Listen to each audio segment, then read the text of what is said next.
Hey, I got to new Syntorial very late on my sound design journey. I already knew a lot about synthesizers, so I didn't pay attention to it.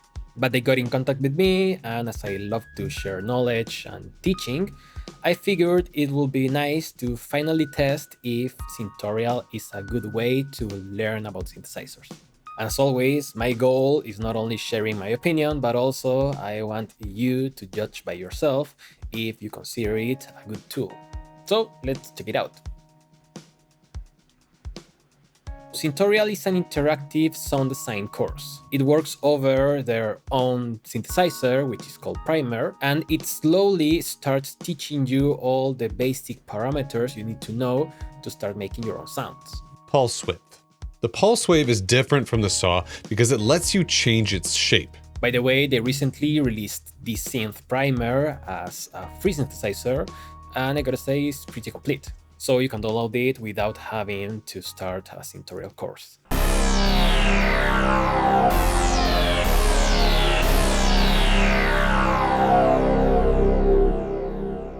Before we continue, subscribe to the channel and give the video a like, especially this last part. Also comment something down below is the only way to show the algorithm that this video is engaging.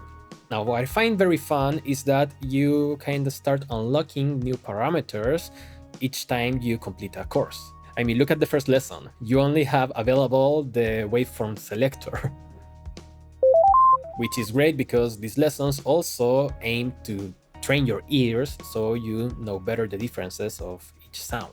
I mean, the kind of test that you have to make is to recreate the sound that you hear. So, for instance, you know that this is a sawtooth wave that's filtered, but you have to put the cutoff point exactly where it has to be. Now, I know that maybe we take for granted all of these different sounds, but the thing is, Syntorial is designed for absolute beginners. And I think that the first courses are actually free. Now, what I find really funny is that I actually got some wrong answers when making the Essentials course. I mean, for instance, in some parts you have to differentiate if the pulse width is narrow or not so narrow, and yeah, I got that wrong. So also you can use it to retrain your ears, especially, as I said, if you are taking all of these sounds for granted. Now, that doesn't mean that it doesn't go deep. I mean, look at the lesson list. You go from the difference between a sawtooth and a square wave to things like smearing, ring modulation, different types of modulation and whatnot. Besides, as I said, as you are completing new and new courses, you start unlocking more parameters on the synth, and because of that, the tests get a little bit more difficult, because you have to pay attention of the modulation timing, the position of the cutoff point, and how much of the filter you are going to open, everything else. It works with stars, kind of like a small video game, and when you get a parameter wrong, it shows in red.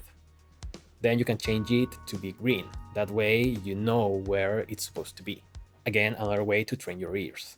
Now, what's interesting is that they also offer this remakes pack. These are famous synth sounds recreated on Primer, and I'm pretty impressed of the wide variety they offer. I mean, we have classics like Gary Newman and Van Halen Jump, or modern things like Lady Gaga and even Joji. It also has some video game synth sounds, which is great. Now, first I thought they were lessons on how to create these sounds, but then I realized these are challenges. So of course the idea is that you finish the essentials before going for this one. They show you the final sound and you have to start analyzing it to know which parameters to change, and that way you create or recreate the sound.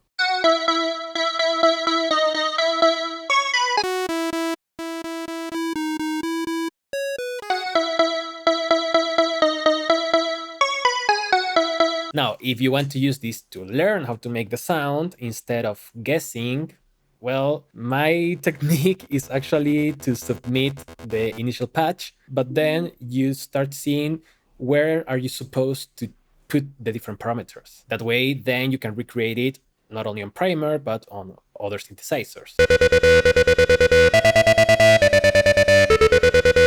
Especially if you want to add other effects and try with different synthesis types and whatnot. Besides all of that, they have lessons for popular synths. For instance, they will teach you how to use Serum. And the way I see it is that the Serum lessons are integrated on the essentials. So after you tackle down the filter on Primer, they will play a video where they show you how to use the filter on Serum. Hop over onto the filter section and enable it. And right off the bat, we've got our cutoff at noon, so we have some rounding going on. Of course, Serum is another synth, so you have to load it up and follow along, but still it's a pretty nice way to show you how to work with a synth and then apply it to the one that you're using. Now, I gotta say that these third-party synth lessons are a bit dated. I mean, these are lessons for Serum 1, and they also have for Massive and Silent 1. So I hope that with the support of the users and new customers, they add more lessons for, I don't know, Pigments and Serum 2, even Vital or Surge.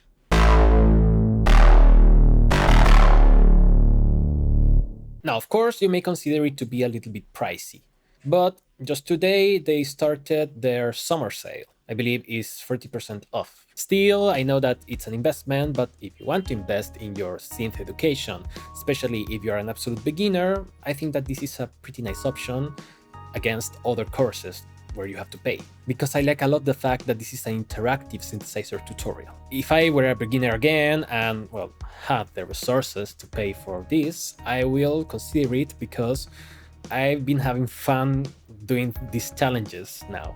So definitely check it out. As I said, the first lessons are free. But let me know what you think down in the comments. Whether you are a beginner or an advanced user, what's your opinion on Syntorial?